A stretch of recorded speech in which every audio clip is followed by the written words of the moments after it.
Be good to have you all on board on Friday night. So I don't know what Friday night is like for you. Here in Queensland, we're right on the edge of the first wave of changes, I guess, for looking at coming out of isolation and the quarantine restrictions. So I think there's going to be some happy people at midnight. So just as we get on and people are jumping on, good to have you with us. Why don't you let us know where you're watching from? So my name is Eleanor. I am based on the Sunshine Coast in Queensland. I'm not sure if you can still tell from my accent, but I'm actually a British girl at heart. Definitely very English, but I've had the privilege of being over here for just over 9 years now. So I'm very much an Aussie as well.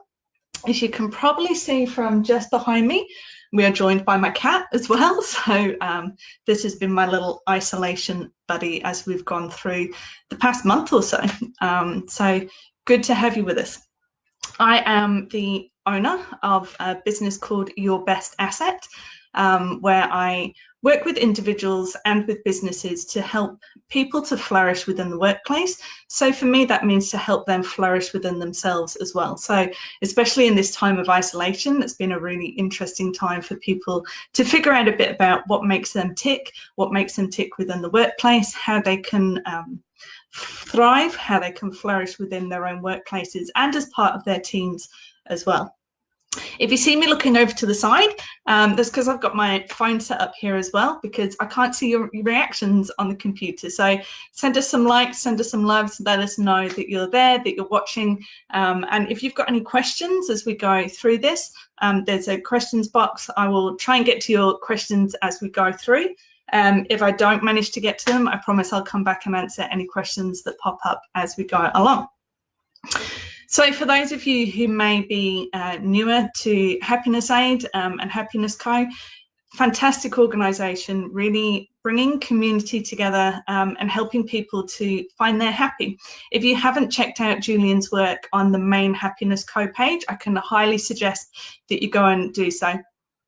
Thank you, Steve. I appreciate it. Welcome. Tell us where you're watching from.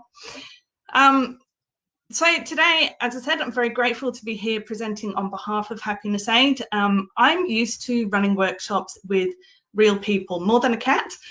So I'm used to interaction, to having people on board, having people talking, having questions, having comments. So feel free to make this as interactive as you like, or if it suits you better in this season to sit and watch and just to process and take in, then that's beautiful as well. It's good to have you here. Welcome, Steve, who's a newbie. Good to have some newbies in the group. So today I'm going to talk with you, hopefully, about 4 shifts of focus that we can make, which we can really, not only in the times of COVID, I think this will be, we'll have the ice age, we'll have COVID age. So not only in terms of COVID, but 4 things that will help us shift our focus in order to change our mood and our mindset. The cat's already awake, so he's engaged. So tell me a bit about where you're from. I would like to start by sharing my gratitudes. So if you've been on this group for a while, you'll know one of the things that is encouraged is sharing of personal gratitudes and what's bringing you joy throughout the day and throughout the time in isolation. So for me, one of them is sat behind me just here. He's one of my gratitudes. So I'm very grateful to have a little furry companion who is a rescue boy, and he's slowly been coming out of his shell, particularly in the last month or so. So he's getting quite affectionate now. So I'm grateful for him, even almost as much at 3 o'clock in the morning when he's running around like a psycho chasing the wind as it was last night. But I'm still grateful for him. I'm extremely grateful to be in a country that seems to be on top of COVID and what's going on. Being English and watching back what's going on in England, my heart obviously goes out to my home country, but I'm very privileged to be here and to have my parents here in the country with me as well. Apart from that, weirdly, I'm grateful that it was colder today. So as a British girl over here, you'd think I'd fully acclimatized, but I realise maybe I have when you talk about it being cold and it's still maybe 23 degrees. You can see the surfboard behind me here. That is just a prop. I haven't used it for about 2 years. And I realized that I'm not a real surfer because I don't like to go out in winter when it is cold. Cold being the equivalent of probably an English summer. So now that we have a few more people here with us, we've got someone watching from New South Wales. Hi, welcome from across the border. We'll be able to travel again one day, which will be fantastic. I believe from a couple of people I've seen popping up, we have some people here from the Sunshine Coast as well. So hello, neighbours. So why talk about focus? Why talk about even shifting what our focus is? To me, when I talk about focus, I think about like a radio station. So one of my mentors actually uses this as a metaphor. So if you're trying to tune in, say, to classic FM and you want to listen to some classical music over here, the frequency that you're turned into and the focus that you're on is what you get, literally to the exclusion of everything else. So if you've tuned into classic FM with the hope of perhaps punk rock, or if you've tuned in perhaps with the hope of some R&B or some rap music, you're probably going to be sorely disappointed unless they've been hijacked. So when we talk about the focus, if you want to listen to R&B music, then you need to switch your shift and change your frequency and your focus over to a new channel. So when I go through, I've got 4 points for you today. When I go through the 4 points and the 4 ways that you can shift your focus, the first thing I want you to realize is that it's a choice. So for some of us, we're at a time where there may have been loss of businesses. There will be people who have lost lives, who've lost health, who've lost freedom of movement that they're used to. And with that does come a certain element of grief at different stages for different people.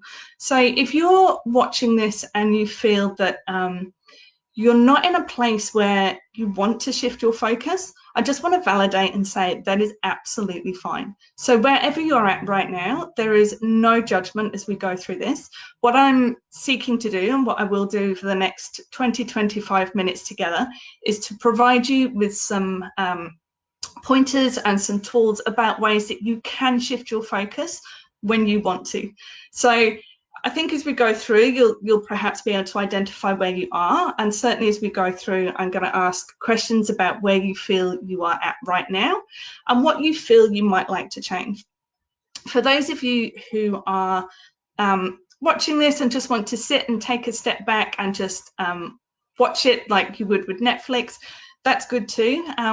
Just before I came on, I had a thought that within the next 24 hours, I'll post up under this live or into the files in the group a little bit of a worksheet that you can just work through in your own time. So first point, we have 3 kind of different time zones. Steve's focus needs some shift. Awesome, Steve, we can do that. Let's see which one you pick up on. Anyone else, if you're thinking that right now where you're at in life, you want to make some shifts and some changes, let's just give me the thumbs up.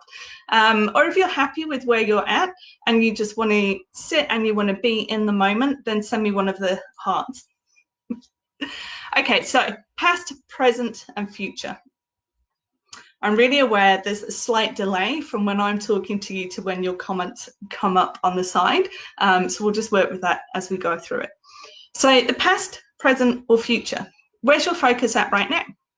Maybe just drop in the comments where you feel that you're focused now. Are you focused on events in the past? Are you focused on the present, on the here and now?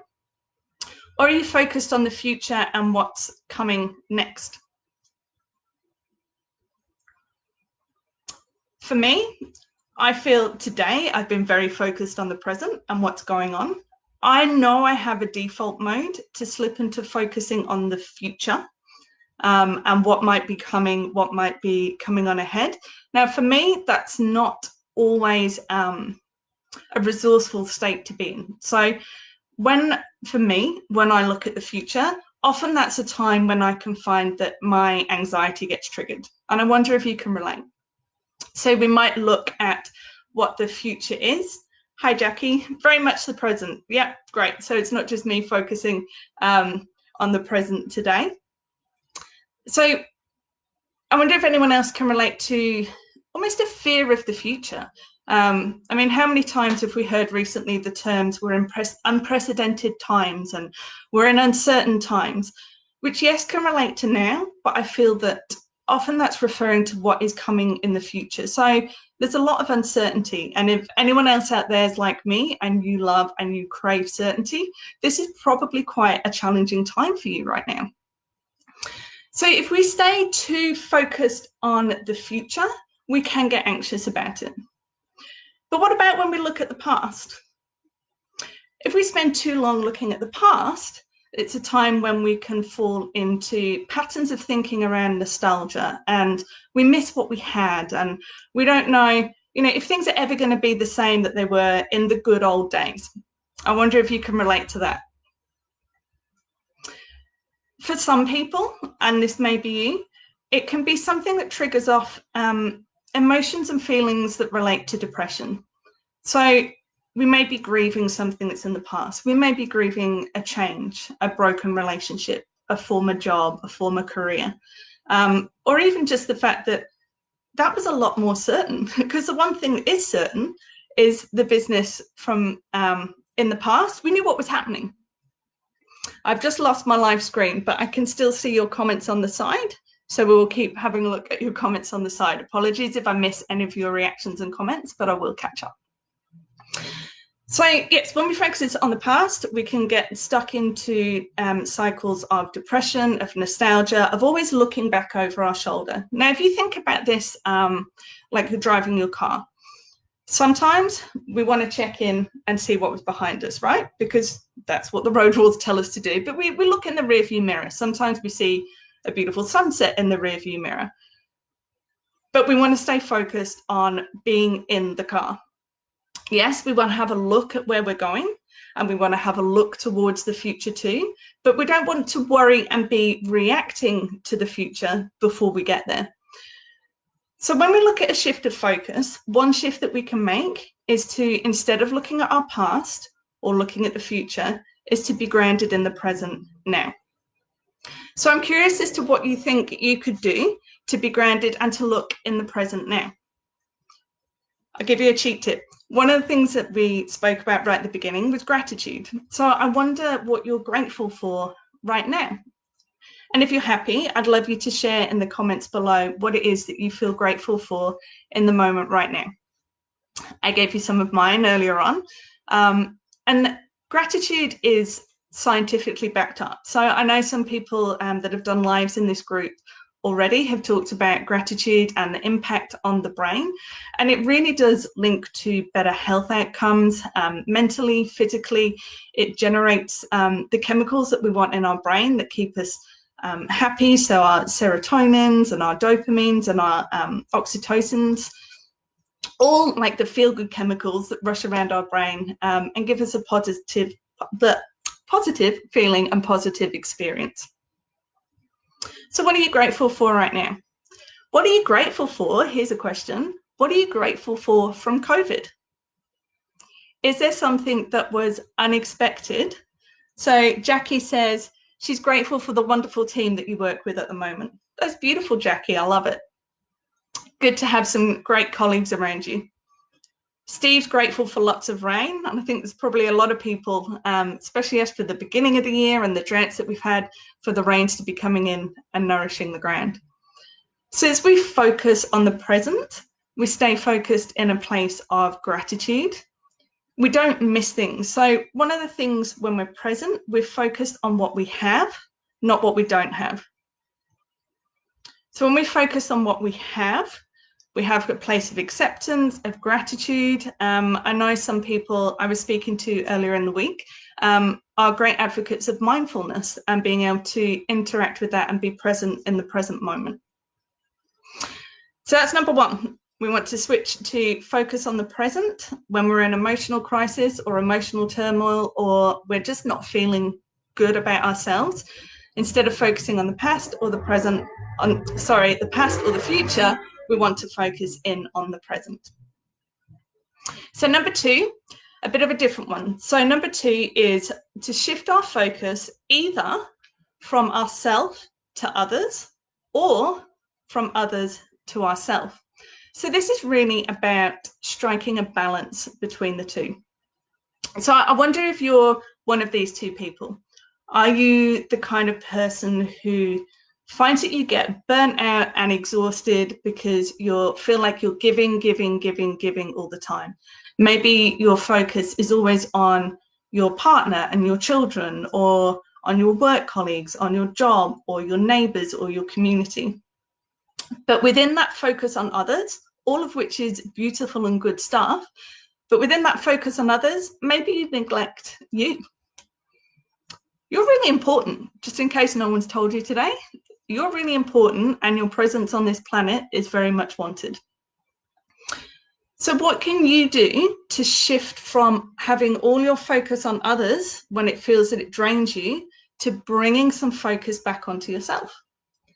So for some people, that might be self-care routines. So I know self-care can sometimes be overused, and it will mean different things to different people, but it's stopping and putting the focus in on you.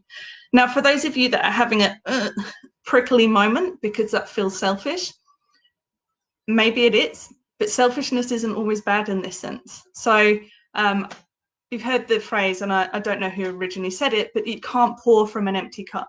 So if your focus is always on others, then maybe it's time to pour into you as well. Now, conversely, there may be some people whose sole focus is on themselves. And in a time like this, I wonder if you can relate. I certainly find that more of my attention has switched to myself than maybe it normally would. And this, for me, links into fearing maybe what's coming in the future. And I'm thinking about myself. What's going to happen with the business? What's going to happen with the house? What's going to happen with people's health? Like, how am I going to help other people to navigate it too? Am I going to have the energy to do it? All these kind of questions that might go around our minds. I think Steve just mentioned a comment on the side which just triggered a thought in me. So Steve just said acceptance of remote working and video conferencing. Yeah, it's a really different work environment for a big portion of the population that are still fortunate to be working. And for me, one of the things I found that I really miss is a deep connection with people. So it feels like there's a lot of communication, there's a lot of noise, there's a lot of chatter, and my focus is always around other people, but I'm missing that more intimate connection perhaps, and therefore maybe neglecting parts of myself at times. Tony Robbins, I'm sure many of you watching this will have heard of him, but Tony Robbins talks about 6 core needs. And one of the core needs he speaks about is connection. And it's really important for all of us to thrive as human beings to be able to connect to others. But it needs to be at a genuine level. So not the kind of surface level, okay, we're just hanging out in a shared space. There needs to be a genuine sense of connection there too. Now, if we're only focused on ourselves, we can miss that. In the way that if we're only focused on others, we can miss, the self-care and lead to burnout and exhaustion. We can miss connection with other people. So that second point, and shift of focus, if your focus is currently on yourself and you're feeling the weight of that, what can you do? And if you're happy to share, please do. And if not, maybe just make a mental note or a note of it for yourself. But what can you do to shift your focus from yourself to other people? It may be in how you think. It may be just taking time to sit and be grateful for the people around you. It may be in action. Indeed, it might be random acts of kindness, paying for someone else's coffee, paying it forward, whatever that looks like to you, you'll know. Have a look at what that is. And if your focus is all on others, so maybe, I don't know, Jackie, I'm just hazarding a guess, but maybe all the focus may be on the other team members and helping them to thrive through this season. What are you doing to stop to look after yourself as well in this time? So whereas with the past, present and future, we wanted to bring it just to the present when we're trying to build our mindset and build our mood, with the self and others, we want to strike a balance between the two. So the third one I want to talk to you about is, what are we in control of and what are we not in control of? So some of you will have heard of Stephen Covey's or Stephen Covey, depending on how you pronounce it, his work around the circle of influence and circle of control. So I simplify this down to what's in your control and what's not in your control. Anyone else? I can't see your likes and your comments, but maybe put a comment up. Sorry, I can't see your reactions. Maybe put a comment up. Anyone else feel that they've lost control of a lot of stuff that maybe they had control of about 6 weeks ago?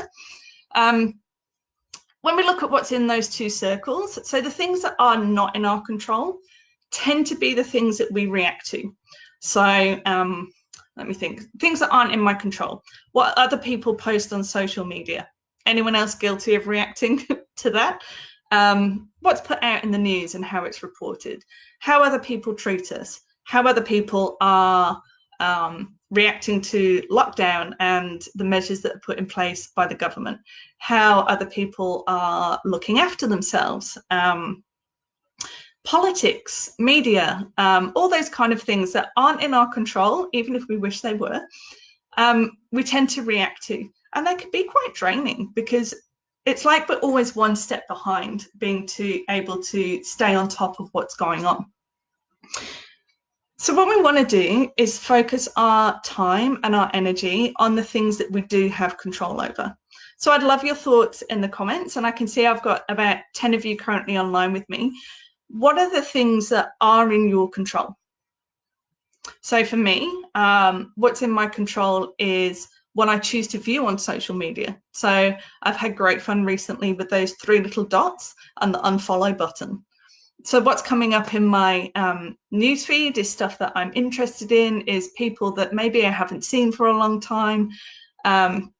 Steve says, you can't control people getting on with life and business. Absolutely. It really is down to their individual choice, even if we want to coax them along the way sometimes and encourage them to go in a path in a direction that we might think is appropriate. We're not actually in control of what others are doing.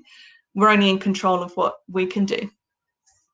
Yeah, you're in control of how you respond. Absolutely. So my reactions and my emotions, or my feelings, there's a distinction between emotions and feelings. So my emotions are pretty automatic, but what I do and how I label those and how I react as a result of those are fully under my control. Sometimes they feel like they've become automatic, but there's always a choice behind that. So my attitude is under my control. Your attitude, not under my control at all, but my attitude is. Your reactions, not under my control. My reactions, under my control.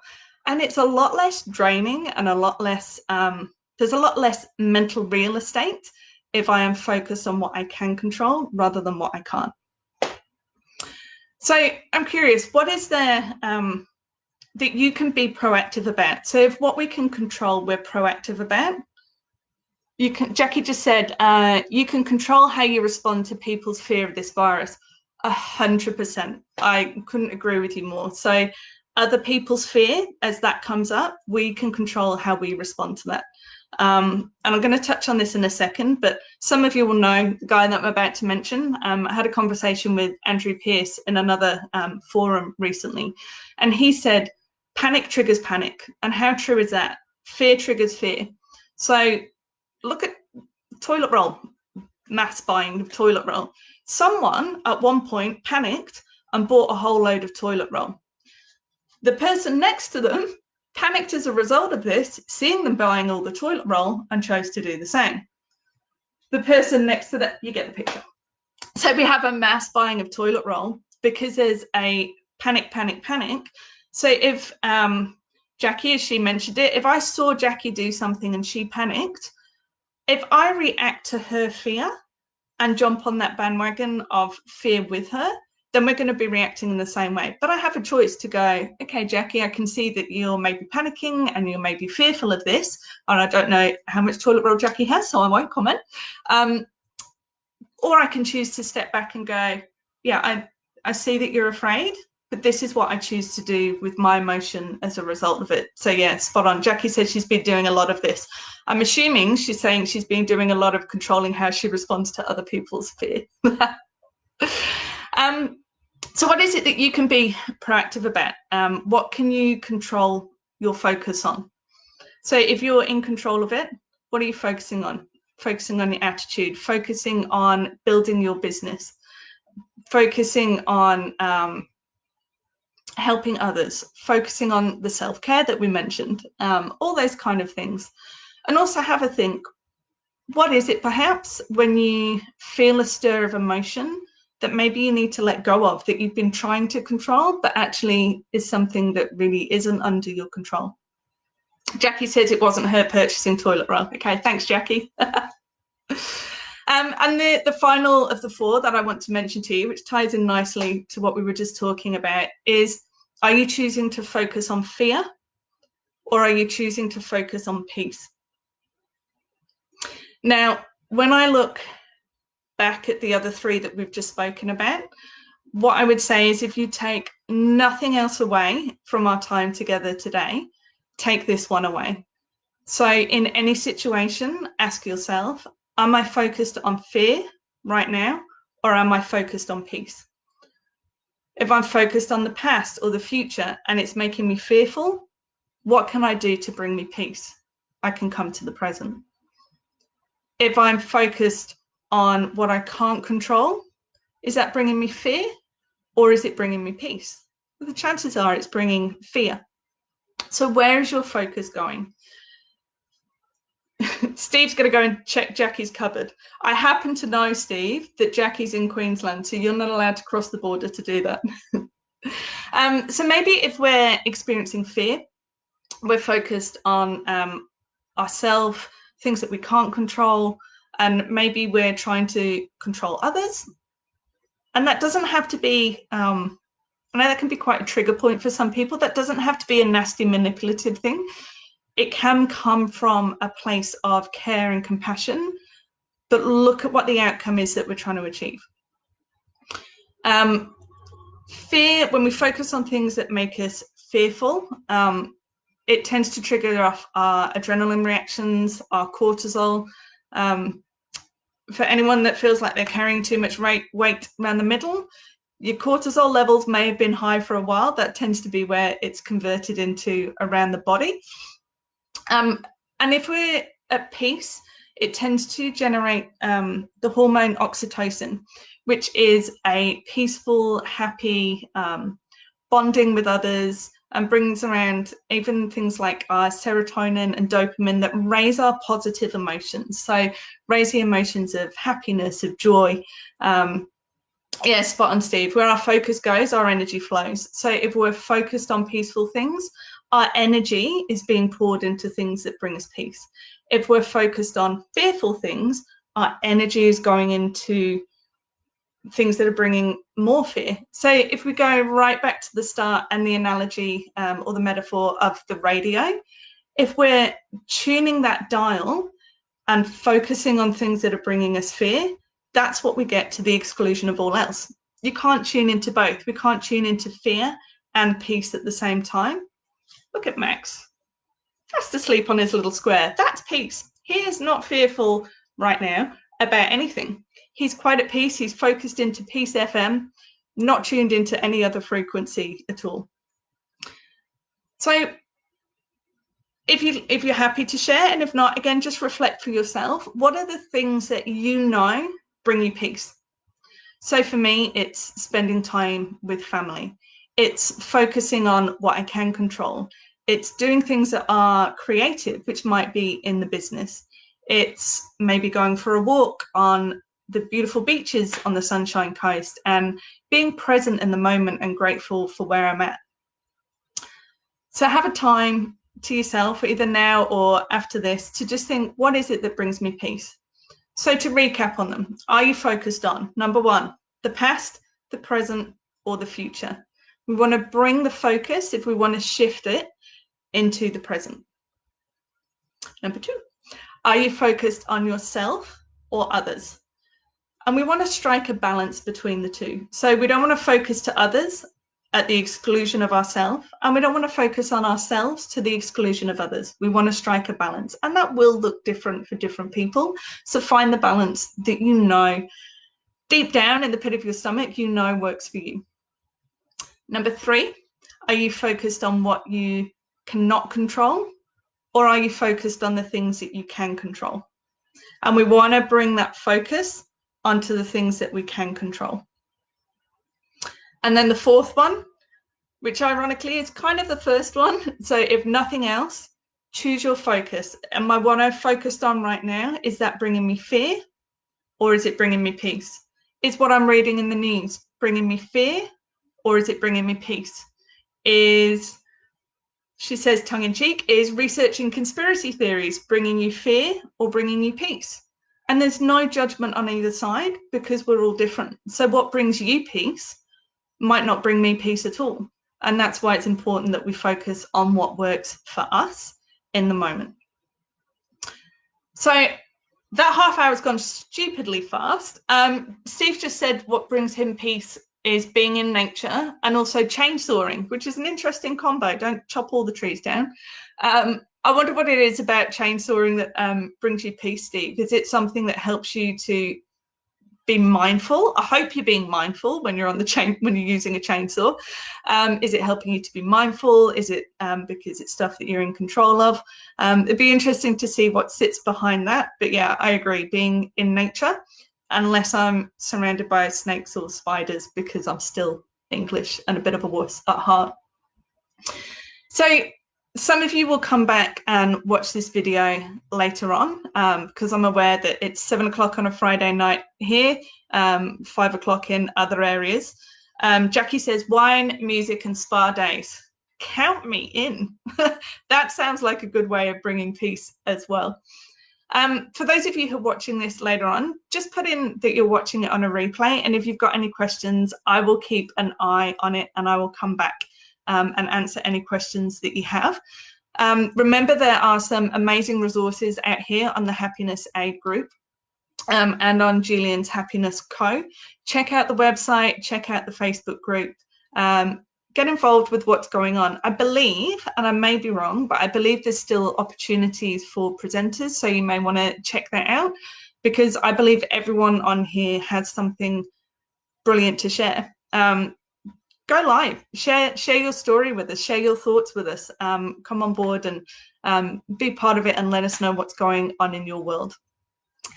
As always, like anyone, both myself and I know the whole Happiness Aid team are always looking for opportunities to improve as we go forward. So would welcome your feedback either in the comments, or if you want to send a private message either to me or to one of the Happiness Aid team with feedback, that would be really valued and we would love that.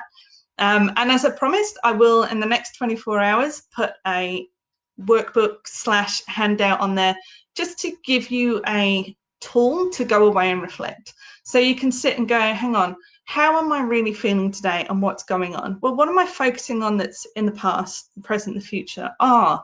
Okay, maybe this is where I need to make a shift and come into the present moment. Have I got the balance right between the focus on myself and the focus on others? And is that serving me and the people around me well? Am I focused on what I can control or what I can't control? And is it bringing me fear or is it bringing me a sense of peace? So that's it from me. Thanks very much, Steve. I appreciate it.